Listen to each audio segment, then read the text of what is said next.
탈시설 이렇게 얘기하면 사실은 되게 어려운 용어로 사람들은 생각을 하는데, 제가 생각하는 탈시설은 인간의 기본적인 행복 추구권과 인간으로서의 존엄을 존중받는 일들이다. 그거는 대한민국 헌법과 유엔 인권 헌장에도 다 나와 있는 그런 이야기들을 현실 속에서 한국 사회에서 아직 실현되지 않고 있는 예들이기도 한 것 같은데, 최근에 유의미한 여러 가지 변화들이 만들어지고 있는 것 같습니다. 그 과정에서 그 중심에 서 있는 우리 장애와 인권 발바닥 행동 활동가들과 오늘 이 자리를 갖다 같이 하게 된 것 같아서 너무 의미 있는 것 같습니다.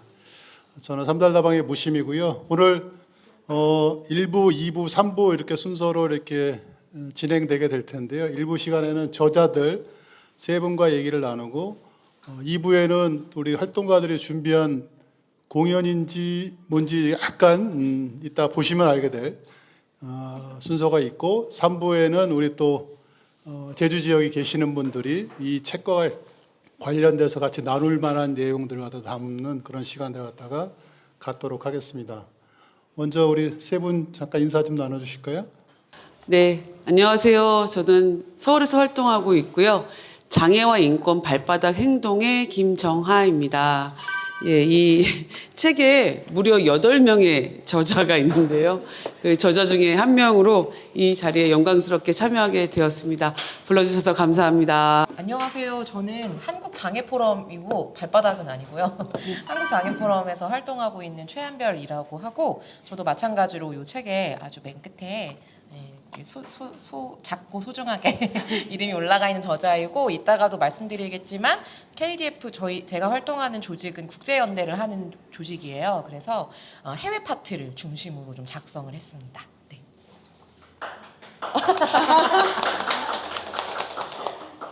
네, 안녕하세요. 저도 그 장애와 인권 발바닥 행동에서 활동하고 있는 조아라라고 합니다. 정말 반갑습니다. 2025년에 무려 세종도서로 선정된 훌륭한 책에 북콘서트를 하게 돼서 너무 즐겁고 행복한 일인 것 같습니다. 이 세 분이 각자 쓰셨던 파트에 대한 이야기들 조금 나눠줄 수 있으실까요? 네, 아까 말씀드렸던 것처럼 많은 분들이 궁금해하시는 부분이더라고요. 한국은 탈시설 몇 등인가? 전 세계에서 몇 등 정도 하나요?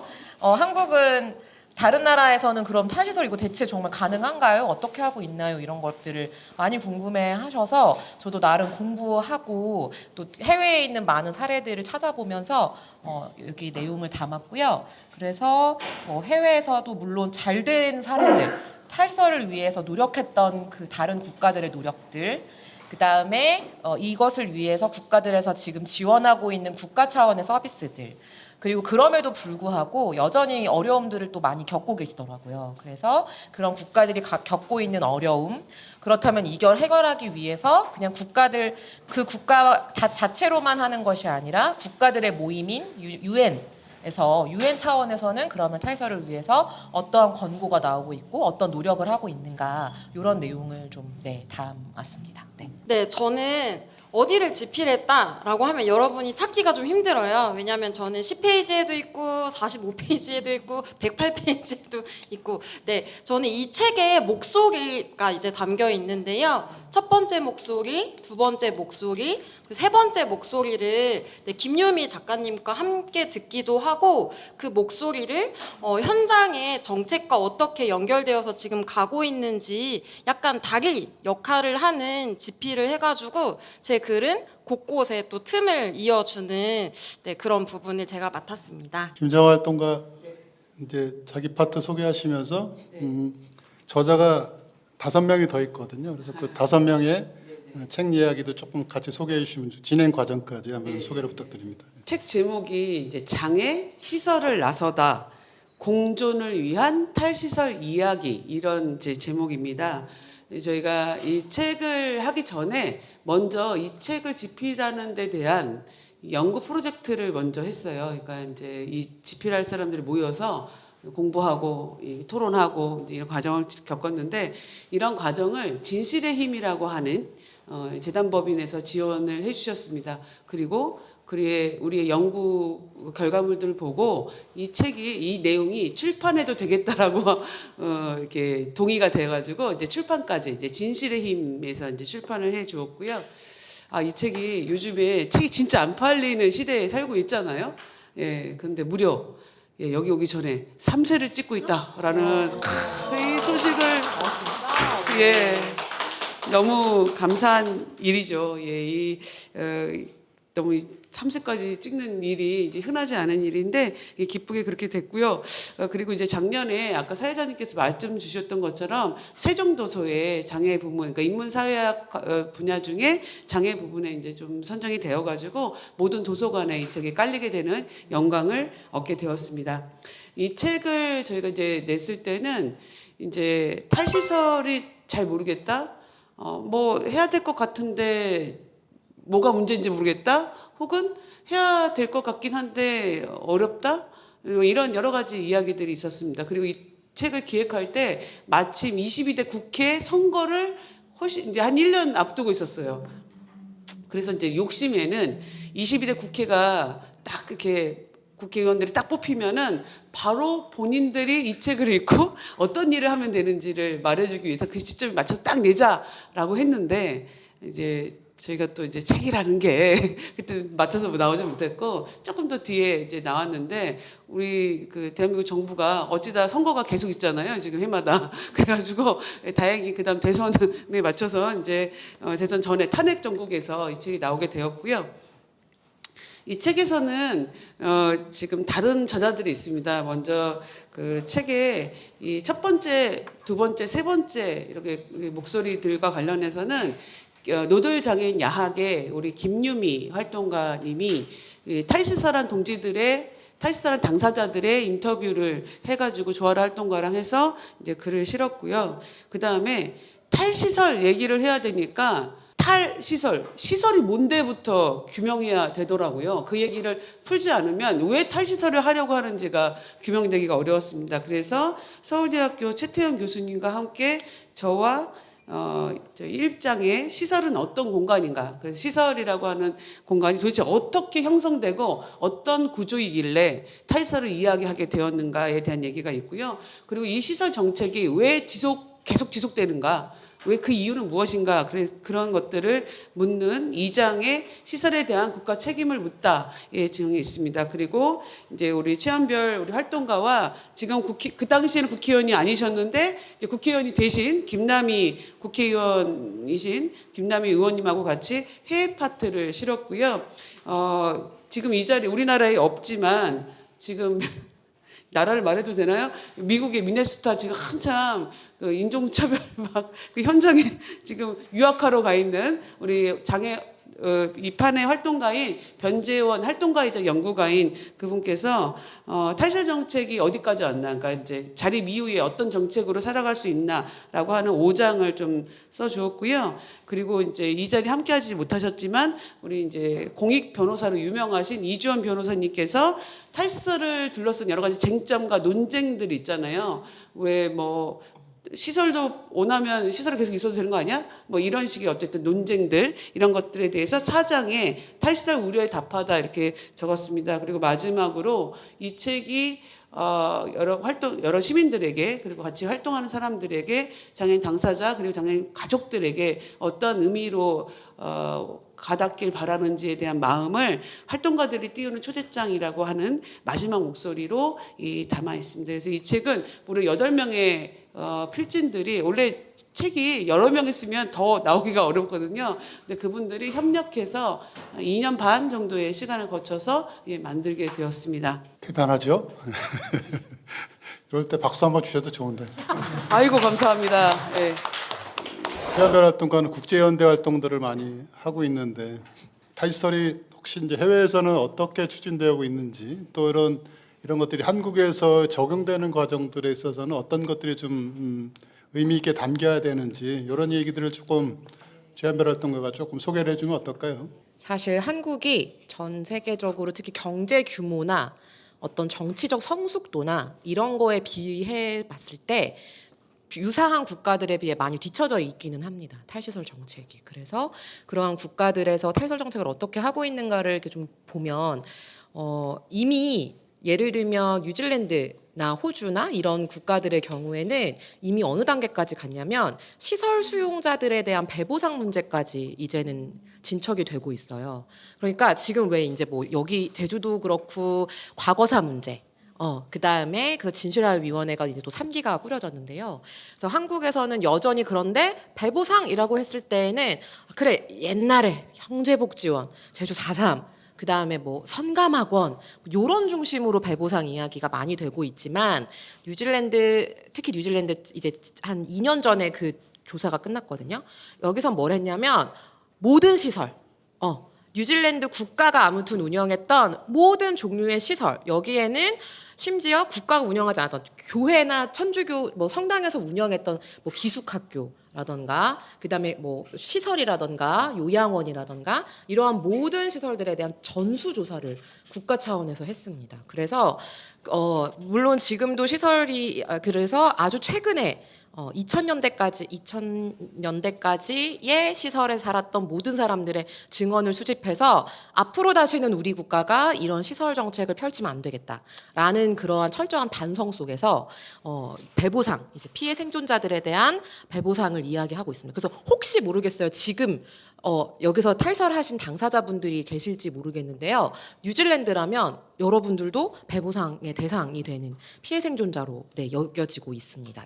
그래서 지금 그런 내용이 있고 또 한 가지 한국에서의 그렇다면 적용을 한다 했을 때 여기 오신 분들이 또 다 인권에 관심 많으신 분들이고 하니 우선은 단호 조금 뭐랄까요 탈시설 의제가 자꾸 정치적으로 여겨지는 문제가 있는데요. 분명히 너무 잘 아시겠지만 인권은 정치적 문제로 접근하면 안 되는 거잖아요. 이게 정쟁의 도구나 이 대상이 되면 안 되는 것이기 때문에 탈시설 의제 역시 인권의 차원에서 접근되어야 할 권리의 문제라는 것을 같이 이야기해 주시고 그것이 정치적 문제로 가지 않을 수 있도록 함께 목소리 모아주시면 좋을 것 같고요. 나아가서 국가의 책임을 계속해서 물어주시는 것들에 힘을 모아주시면 좋을 것 같습니다. 그래서 시설 수용 그냥 그때는 복지라서 어쩔 수 없었어. 민간에서 하는 걸 우리가 어떻게 해가 아니라 국가가 묵인하고 법을 만들고 그 복지 시설들이 계속해서 그 시설을 운영할 수 있도록 사실 지원해오고 보조금 주고 이렇게 해왔던 거잖아요. 분명히 국가의 책임이 있고 국가의 폭력이었던 것이기 때문에 이 문제에 대해서 국가적 차원에서 계속해서 이 시설 탈시설 생존자들에 대해서 지원하고 책임을 물을 수 있도록 그러한 것들에 힘을 모아주시면 좋을 것 같습니다. 세계적인 흐름이나 뭐 이런 것들이 사실은 탈시설에 초점이 맞춰져서 흘러가고 있기도 하고 또 캐나다라든지 뭐 유럽이라든지 이런 곳에서는 시설이 없는 나라를 선언하기도 하고 이런 것들이 사실은 큰 흐름이 만들어지고 있음에도 불구하고 한국에서 사실은 대형화된 여러 가지 시설들이라든지 뭐 약간의 지역사회하고 연결되어 있는 시설들의 경우에는 또 이렇게 탈시설을 갖다가 반대하거나 되게 크리티컬하게 뭔가 이렇게 공격해오는 경우도 많고 제가 우스갯소리로 대한민국에서 욕을 제일 많이 먹는 사람들이 이제 장애인권 발바닥 행동 활동가들이라고 얘기를 했다는데 왜 그런 얘기들을 갖다가 자꾸 주장하는지 상황들에 대한 설명들 뭐 이런 것들 좀 알아왔던가가 조금 해줄 수 있으실까요? 예. 그 어제가 또 우리나라에서 최초로 장애인이 시설에 살지 않을 권리, 그러니까 탈시설 권리를 장애인 권리보장법에 담는 그 법이 법제사법심사위원회를 통과했어요. 그러니까 본회의 통과를 이제 앞두고 있는 거거든요. 그래서 이 법이 보건복지위를 통과하고 그다음에 법사위를 통과하고 그다음 본회의인데 이 복지위에서부터 아주 많은 탈시설에 관한 반대와 막 가짜뉴스와 이런 것들이 이제 많이 떠돌았는데 1번은 탈시설은 장애인을 오갈 데 없이 하루아침에 갑자기 다 내쫓는다 였어요. 아무 대책 없이. 네. 그래서 그게 하나가 있고 두 번째는 그렇기 때문에 가족을 너무 괴롭게 만드는 정책이다 라고 하는 거. 그다음에 이제 세 번째는 그래도 시설이 필요한 장애인이 있다라는 주요 주장들이 이제 있거든요. 그래서 그 맥락들은 다 연결되어 있긴 하나 일단 첫 번째는 네, 그 탈시설을 명시한다고 해서 권리보장법이 제정된다고 해서 하루아침에 네, 당연히 이제 문을 닫는 게 아니고 탈시설은 시설에서 나오는 것에서부터 시작을 하는 거지 거기서 끝나는 게 아니거든요. 그래서 우리의 삶이라고 하는 게 어떤 장소만 바뀐다고 해서 막 달라지지 않잖아요. 하물며 제가 이 집에서 살다가 저 집에서 이사를 가서 산다고 해서 나의 삶이 크게 달라지지 않는 거잖아요. 그래서 1번은 장소, 이 사람의 삶의 일상의 형태, 그 다음에 관계 맺는 형태들 모든 것들이 함께 달라지는 것들을 전제하는 거거든요. 그래서 그렇게 하려면은 우리는 이제 탈시설 하기 위해서 요구하는 많은 또 정책적인 것들은 뭐 주거, 활동 지원, 직업, 그리고 그 탈시설 장애인 가족들에 대한 지원까지 사실 정부가 굉장히 탄탄하게 준비해야 된다, 이런 이야기를 하고 있고, 그렇기 때문에 탈시설이라고 하는 것은 장애인이 그 삶을 찾는 거, 그 다음에 그 장애인만 바라보고 살았던, 또는 우리와 함께 사는 게 너무 힘들어서 시설에 갈 수밖에 없었는데 다시 우리한테 오게 되는 거, 이런 불안감들이 있음을 알고 있습니다. 근데 그게 아니라 장애가 있는 사람도 그 사람의 삶을 살고 가족도 그 가족대로 삶을 사는 것들을 위해서 저희가 이제 탈시설을 이야기하는 것이고요. 네, 그래서 이런 탈시설에 관한 여러 반대라고 하는 게 어떤 정부가 그동안 장애가 있는 사람들에 대한 여러 지원, 뭐 돌봄, 이런 것들에 대해서 다 개인에게, 가족에게 맡겨놨던 그 맥락들이 이 반대 논리에 또 많이 붙여져서 나오지 않나, 이런 생각을 하고 있습니다. 그래서 저희가 탈시설을 이야기할 때 그 당사자의 삶 뿐만 아니라 그 가족의 삶, 그리고 그들을 시설에서 지원했던 직원들의 삶, 이것들을 다 함께 변화하는 미래로 나아가야 된다, 이런 이야기를 그래서 하고 있습니다. 김정활동과 보충적으로 이 이야기가 이제 제도적으로, 법률적으로 다뤄지고 있는 얘기들과 또 반대 논리로 얘기했었던 이제 탈시설을 반대하시는 분들이 얘기한 이야기들에 대한 쪽을 이렇게 왜 그렇게 얘기하는지도 조금 설명을 해주시면. 예. 일단 탈시설을 반대하는 핵심적인 활동하시는 분들이 이제 시설협회, 그러니까 시설 운영자들의 집단이죠. 시설협회 조직과 그리고 시설의 가족을 이렇게 입소시킨이라고 표현하는 게 참 그런데, 입소시킨 그러니까 가족들의 협회 조직이에요. 근데 그분들의 이제 주장은 다 우리 사회는 모두 다 이렇게 말합니다. 장애인을 위해서라고. 모두가 다 그렇게 말해요. 그냥 예를 들어 나의 그 노동권을 위해서, 내 직장을 잃을까 봐 반대한다. 내가 시설 운영권을 잃을까 봐 반대한다. 가족의 부양 부담을 높아질까 봐 반대한다. 이렇게 말하면 오히려 정확하게 그 문제를 해결하는 국가적 노력이나 이런 거를 더 잘할 수 있을 것 같은데, 모두 다 장애인을 위해서라고 말을 해서 더 이게 약간 모르겠어요. 그러니까 약간 좀 더 해답을 찾기 어렵게 만드는 거거든요.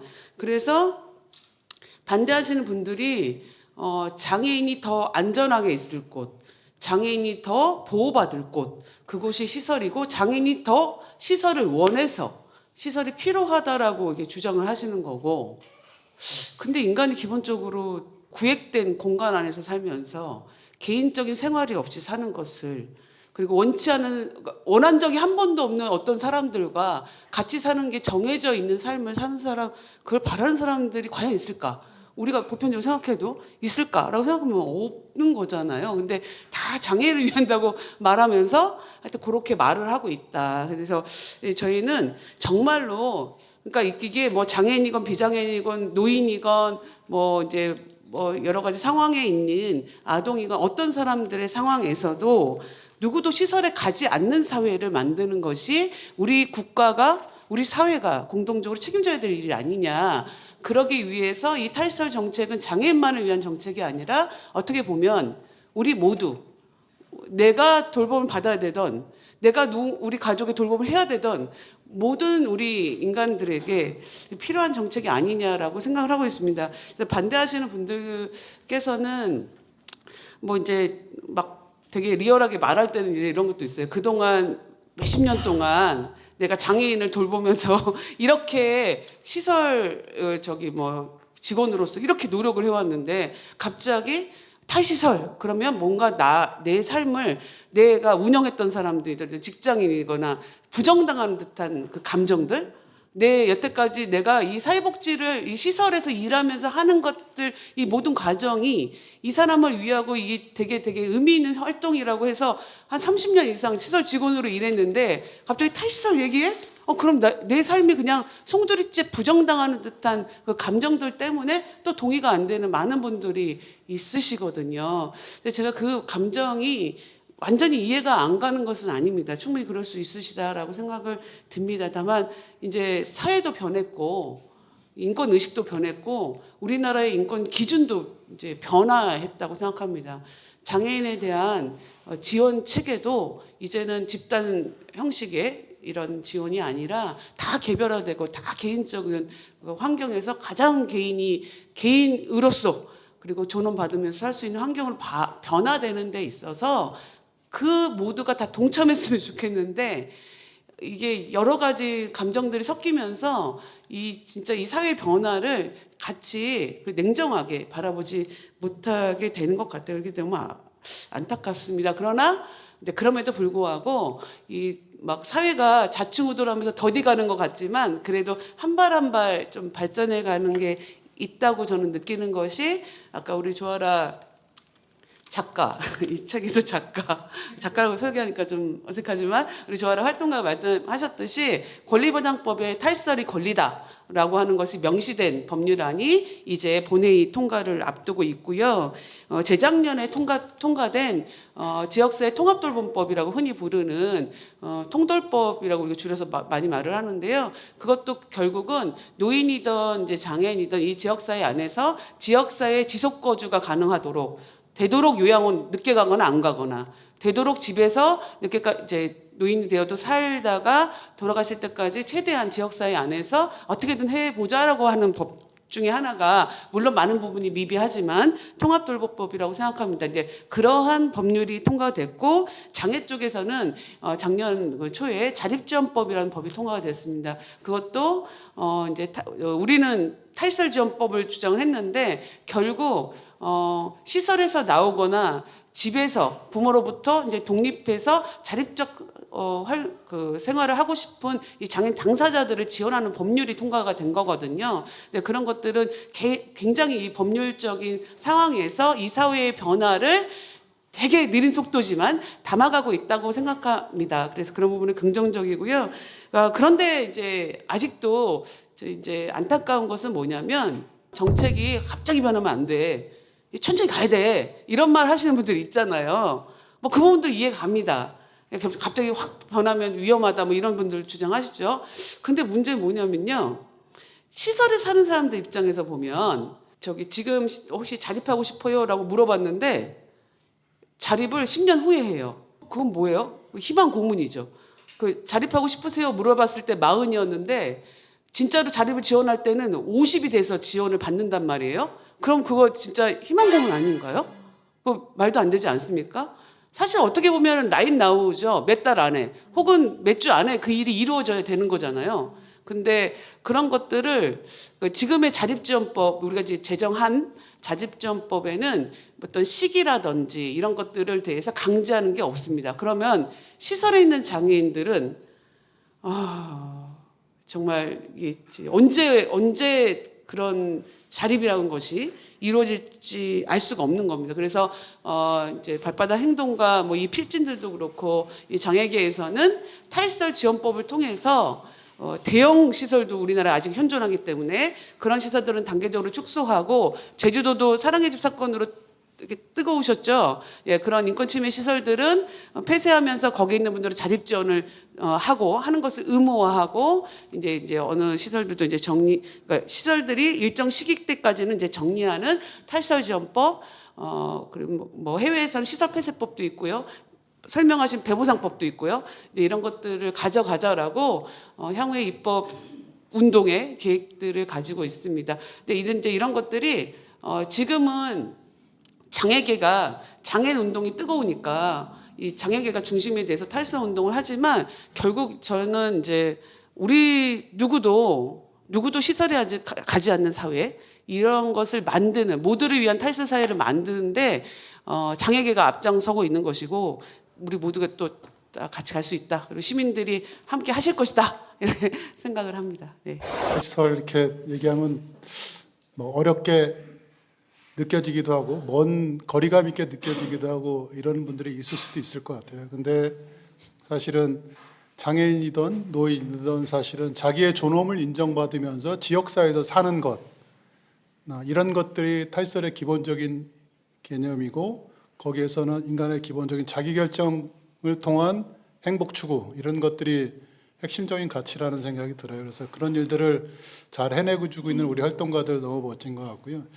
20년 조금 전에 이제 같이 살고 있는 짝꿍이 장애인권 발바닥 행동 우리 이 자리에 있는 친구나 같이 몇 사람에서 발바닥 행동을 시작한다고 했을 때 우리 사회를 대표하는 인권활동가인 박래훈이라는 선배가 불가능한 일일 것이다 이런 얘기를 했었거든요. 이거는 혁명보다 훨씬 더 어려운 일이다.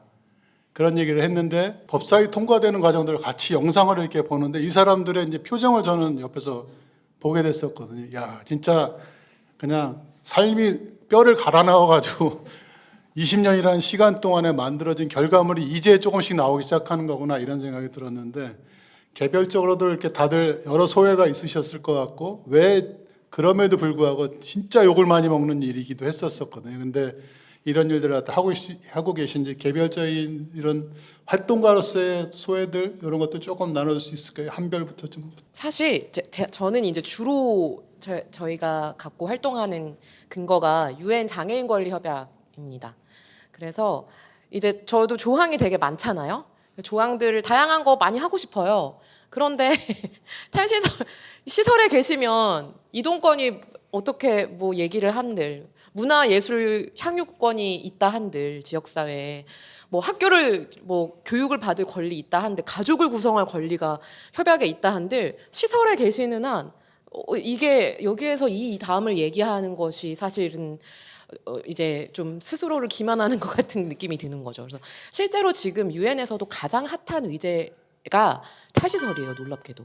그래서 실제로 유엔에서도 이제 우리가 옛날에는 장애인 탈설 문제를 막 가져가면은 뭐 유엔 장애인 권리 위원회 정도가 그치 이제 장애인도 자유롭게 살아야지 하고 그 외에 예를 들면 뭐 사회권 규약이라던가 자유권 규약 이런 데는 가져가도 근데 뭐 또 뭐 시설도 좀 복지로서 그럴 수 있는 거 아닌가라는 그런 트렌드가 옛날에는 있었거든요. 그런데 이제는 거의 모든 조약들에서 장애인의 탈설의 권리를 이야기하고 있습니다.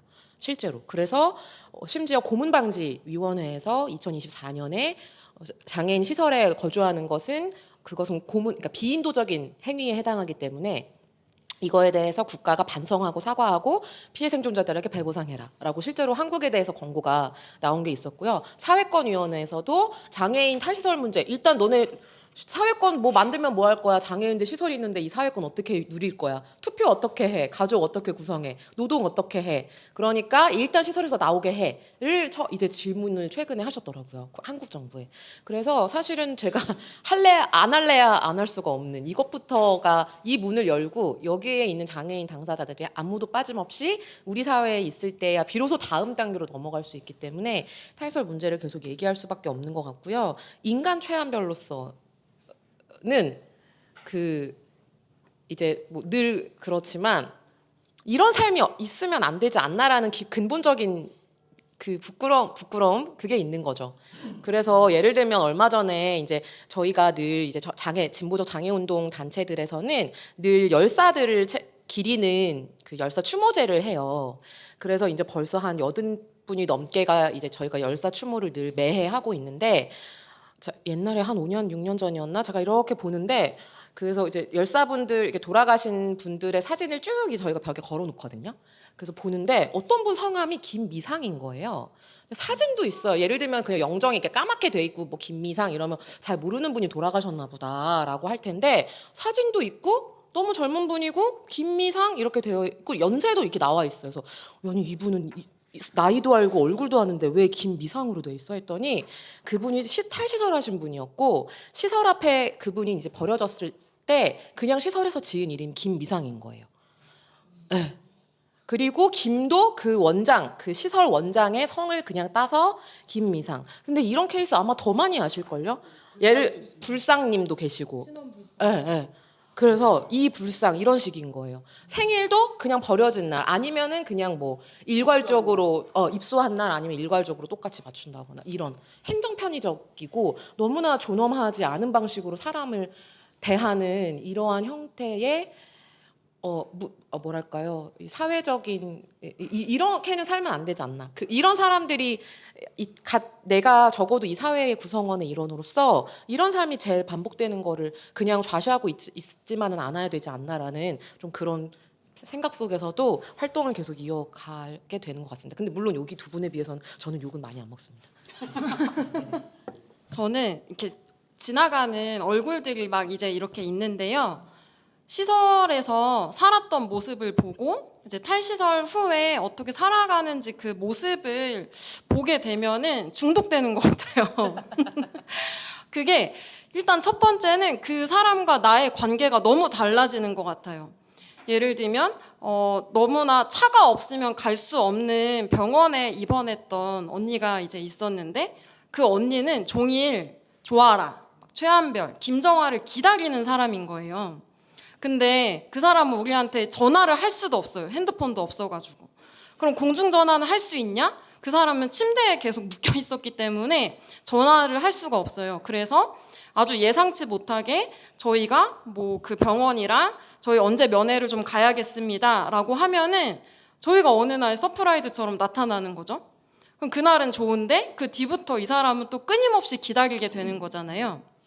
그래서 한동안 그분이 끝내 지역사회 서울 성동구라는 서울의 굉장히 비싼 동네에 이제 자립을 하고 나서 한동안은 되게 잘해주셨어요. 막 뭐 알아 이쁘다, 뭐 우리 알아, 뭐 너무 좋다, 다음에 또 와 막 이랬는데 어느 날부터는 그냥 이렇게 쌩 하시더라고요. 그래서 좀 서운한데 싶었는데 그때 딱 봤을 때 그 언니의 주변에 더 사람들이 생긴 거죠. 나랑 인사해 주는 사람, 나랑 좀 싸울 수 있는 사람, 좀 만만해서 놀릴 수 있는 사람, 뭐 사달라고 하면 잘 사주는 사람. 그러니까 나한테만 매달리는 게 아니라 그냥 우리 만나서 인사도 하고 때론 놀리기도 하고 그런 관계의 변화라고 하는 게 되게 크게 왔던 것 같아요. 그리고 두 번째는 인권 침해가 있어서 그 시설 조사를 갔었는데 그 시설에 이런 강당 같은 곳에 하루 종일 노래를 하는 분이 있었어요. 그 시설에 노래방 기계가 있었거든요. 그래서 그분은 그 보행이나 여러 이렇게 밥도 짓고 그런 일상생활을 하실 수 있는 분이여가지고 시설에서 심심하거나 그럴 때는 시설에서 시키는 일을 하시다가 이렇게 남는 시간에는 그 강당에서 노래를 하는 게 그분의 문화 여가였거든요. 그래서 잠깐 다른 분 조사 갔다가 잠깐 숨 돌리러 강당 가면은 계속 노래하고 있고 또 다른 분 갔다가 또 오면은 또 노래하고 계시고 이랬거든요. 근데 그분도 여러 과정을 거쳐서 결국은 서울 종로구라는 또 굉장히 비싼 동네로 이제 자립을 하셨는데 그 뒤부터는 그 노래하는 그분의 그 노래 실력이 이제 문화예술 노동으로 인정이 되는 거예요. 그래서 지금 이제 문화예술 노동자로 지금 활동하고 계시거든요. 그래서 전에는 그냥 조사자와 시설 거주 장애인으로 만났다가 지금은 저희가 부탁을 해야 되는 거예요. 이날 시간이 되시나요? 이날 공연을 와주셨으면 좋겠는데 되시나요? 이렇게 청하고 부탁하고 협의하고 조율하는 관계가 된다는 게 되게 그 관계의 전복이죠, 사실은. 그게 너무 중독적인 것 같습니다. 이거 말고도 또 떠오르는 이야기들이 있는데 여기 세 번째 목소리도 그렇고 특히 두 번째 목소리 박만수님은 시설에서 자립 이야기만 나오면 아주 막 소리를 지르시고 너무 싫어해서 그 한동안 그 시설에서 자립이란 말이 금기어였는데 저희 작년에 같이 외부의 북콘서트 초대 손님으로 이 박만순 언니가 같이 갔거든요. 그날 예쁘게 화장도 하고 오시고 막 되게 목소리로 작게 말씀하시는데 나름대로 말을 준비해서 나를 보러 와준 사람들에게 막 이야기를 하시더라고요. 그래서 그 사람이 가져오는 변화가 그 사람에서 끝나는 게 아니라 그 사람 곁에 있었던 사람들이 다 같이 변하게 되는 것 같아요. 그리고 여전히 지금도 변하고 있죠. 사람은 계속 변하니까. 그래서 그 변화라고 하는 게 네, 되게 좋은 것 같습니다. 물론 탈설에서 꼭 좋게 변화한다. 그게 전제 조건이 되어야 하는 건 아닙니다. 그냥 사는 거죠.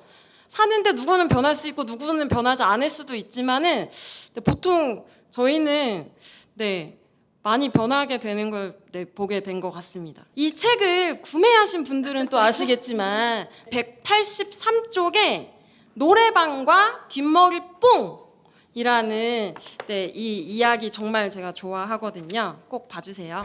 어제 같이 그 법사위의 법안이 막 그 나 땡땡 국민의 아이고 나땡 나경원 의원님이요? 모르겠어요. 나 땡땡인데 어떤 의원님이 막 탈설 반대하는 얘기를 막 하더라고요. 참 답답했는데 어쨌든 그래도 통과되었습니다. 그래서 저희는 막 이러면서 이제 좋아했는데 그 사람들이 저한테 진짜 질문을 많이 하는 게 뭐냐면요. 탈시설이라고 말하지 말고 시설 쪽이 너무 싫어하니까 탈설 말고 자립생활 이런 말로만 쓰지 왜 굳이 탈설이라고 써가지고 적들도 많이 만들고 욕도 많이 먹고 막 그 오해와 혐오와 폄훼와 막 이런 것들에 시달리냐. 탈시설이라는 말을 쓰지 않으면 어떠냐. 그 지금 권리보장법 이거 통과되는 것도요. 몇 년 전 21대 국회에서 이 법안 거의 그대로 혹시 뭐 똑같은 토론이 엄청 많이 됐어요. 근데 끝내 통과가 못 됐어요. 21대 국회 그렇게 넘기고 너희가 탈시설이라는 단어만 양보했으면 그때 21대 때 권리보장법 통과됐을 텐데 너희가 탈시설 이 단어 양보 안 해가지고 법이 통과가 안 돼서 22대까지 왔다. 막 이런 욕도 많이 먹고 막 그랬거든요. 어쨌든 20년 동안 외쳤더니 통과되었습니다.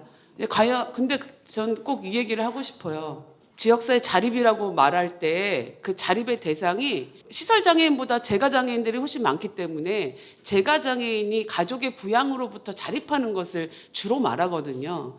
시설에서 자립하는 것을 또 일부 포함되지만 정확하게 시설에 있는 분들이 정확하게 시설에 살지 않고 탈시설해야 된다는 것 자체는 좀 덮으려고 해요. 그러니까 전 더 말하고 싶은 거예요. 말해야 된다고 생각합니다. 적어도 그 시설의 현장에 다녀왔던 인권활동가들은 그분들과 대화했고 그분들의 바람이 뭔지 알고 그분들이 거기서 그렇게 살고 있다는 걸 목격한 사람들은 이 단어 포기할 수 없다고 생각을 해요. 그래서 네.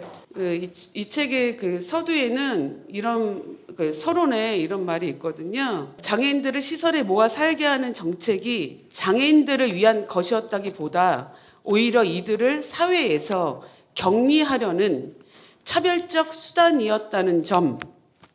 이 정책이 보호하고자 했던 것은 장애인들이 아니라 비장애인 중심의 사회 질서였다는 점. 뭐 지역사회 자립 이런 얘기 쓸 수 있거든요. 더 유한 표현 뭐 쓸 수 있습니다.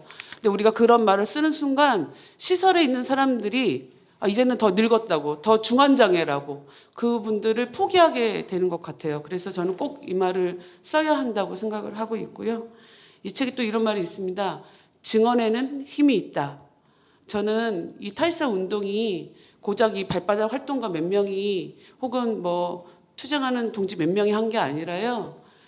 시설에서의 그러한 삶을 견뎌내고 끝끝내 자립해서 그 삶을 증언했던 탈설 우리 동지들, 그들의 증언이 정말 힘이 있는 것 같습니다. 그래서 그분들의 힘으로 여기까지 왔다고 생각합니다.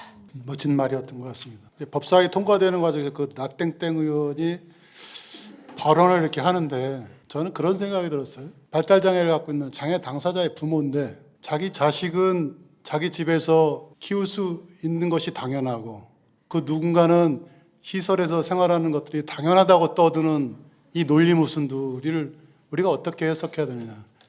판사의 자식, 국회의원의 자식이면 자기 집에서 살아야 되고 돈 없고 힘없고 버려지면 시설에서 살아야 되는가? 둘 다 사실은 존중받고 지역사회에서 살아야 되는 것이죠. 누군가를 차별하는 것들이 일상 속에서 사실은 이루어지고 있고 벌어지고 있는 일들이 있다, 이런 생각들을 했었고, 말을 참 어떻게 그렇게 할 수 있는지에 대한 화남도 있었지만 그 사람에게 그런 질문을 했을 때 어떤 답을 했을까라는 생각이 들기는 하더라고요. 세 분은 이제 보내드려야 될 것 같은데, 보내기 전에 제주 지역사회에서 이 책은 왜 읽혀줘야 되는지 이런 얘기들 짧게 한마디씩. 이렇게 수도권 이렇게 인구 많아가지고 이제 너도 나도 모르는 이 세상보다는 이 제주도라고 하는 데는 이 제주도를 살리기 위해서 여러 가지로 의기투합 많이 하시는 그런 마음들이 있으시잖아요. 제주도에도 지금 500명이 넘는 시설 장애인들이, 물론 다 제주도민은 아니십니다, 그분들이. 근데 어쨌든 시설에 살고 있고 사랑해지 문제 같은 경우나 여러 가지 시설 사건들이 잘 해결되지 않고 그러는 가운데 있을 때에 정말 이 책이 여러분들이 이 어떤 제주도의 그런 장애 시설 문제에 대한 난제를 해결하는데 굉장히 도움이 될 거라고 생각을 하고요. 또 제주도식의 이야기들, 탈시설과 지역사회 통합, 함께 살아가는 제주도식의 어떤 사례들을 만들어내실 수 있다고 생각합니다. 그래서 이 책이 그런 데에 저의 하나의 어떤 그쪽에 뭐 돌파구라도 됐으면 좋겠는 마음으로 많이 읽어주셨으면 좋겠습니다. 감사합니다. 얼마 전에도 대통령 왔다 가셨더라고요. 특히 또 이제 지금 저희가 4.3을 앞두고 있는 시점에서 그 누구보다 제주도민들께서 그 국가 폭력이라는 것이 얼마나 그 공동체를 무너뜨리고 폭력적인가, 이것이 어떤 참상을 가져오고 인간을 파괴하는가에 대해 정말 잘 안다기보다는 이렇게 마음에 다 담고 계신 곳인 것 같습니다. 그래서 아까도 잠깐 제가 말씀드렸지만 사실 지금 유엔장애인 권리위원회에서 탈시설 가이드라인이라는 걸 내놓으면서 이 가이드라인에 꾸준히 어떤 단어를 썼냐면요, 생존자라는 단어를 썼습니다. 그래서 탈시설 당사자, 시설 거주자가 아니라 생존자란, 정말 서바이버라는 표현을 썼어요. 이게 굉장히 놀라운 것은 우리가 생존자라는 말을 언제 쓰냐 생각해 보면 범죄 피해나 어떤 재난에서 살아남은 사람들을 생존자라고 하잖아요. 그래서 이제는 이게 무슨 뜻이냐면 유엔에서 선언을 한 겁니다. 시설 수용을 국가의 폭력, 국가의 범죄로 보겠다. 라는 사실 선언을 한 것이나 다름이 없다고 생각하거든요. 그래서 그 국가 폭력에 대한 그 국가 폭력에 저항해야 한다. 우리가 이것이 반복되어서는 안 된다라는 것들을 그 누구보다 뿌리 깊게 갖고 계신 제주도에서 이 시설이라는 국가 폭력의 또 다른 형태에 대해 함께 힘을 모아주시고 함께 이 안에서, 얼개 안에서 같이 읽어주신다면 더 다채롭고 풍성한 논의들이 많이 나올 수 있을 것 같고, 또 제주도, 여기 또 저희 무심님께서 제주도의 제주도에 되게 신기한 문화나 그 자연이 어떻고 우리는 이렇게 생각하고 이런 이야기들을 굉장히 많이 해주시거든요. 그 뭐랄까요, 자연의 앞에 인간의 자금, 그래서 이 자연과 함께 살아가야 하고 맞서는 것이 아니라 우리 인간이 함께 이 자연 안에서 함께 살아가야 한다라는 것. 그래서 공동체가 잘 이루어져야 한다라는 것.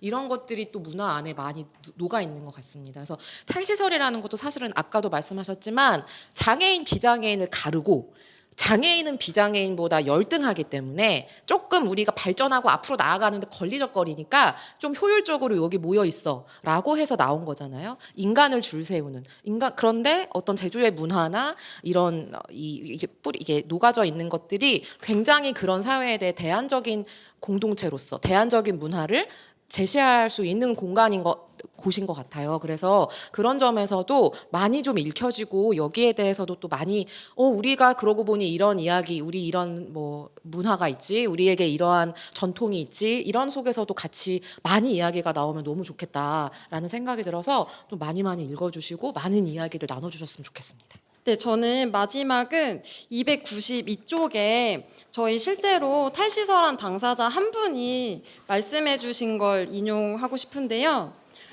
자립을 어떻게 생각하는지 물었는데 이렇게 답을 해주신 거죠. 자립을 하면 자리가 생겨요. 네, 그래서 이런 자리를 만들어주신 여러분이 계시니까 다른 사람, 그동안 시설에서 살아야만 했던 또는 집 안에서만 살아야만 했던 그 사람들이 사회에 올 수 있는 자리를 만들어 주실 분들이 여기 계시니까 여기 계신 분들이 먼저 이 책을 같이 읽어주시고 그 자리들을 더 많이 있는 힘껏 만들어 주시면 좋겠습니다. 감사합니다. 두루두루 책을 많이 구입해 주시고 주변에 추천해 주십사 하는 얘기를 잘 해주신 것 같고요. 세 분 고생 많이 하셨다는 의미로 큰 박수 부탁드리겠습니다.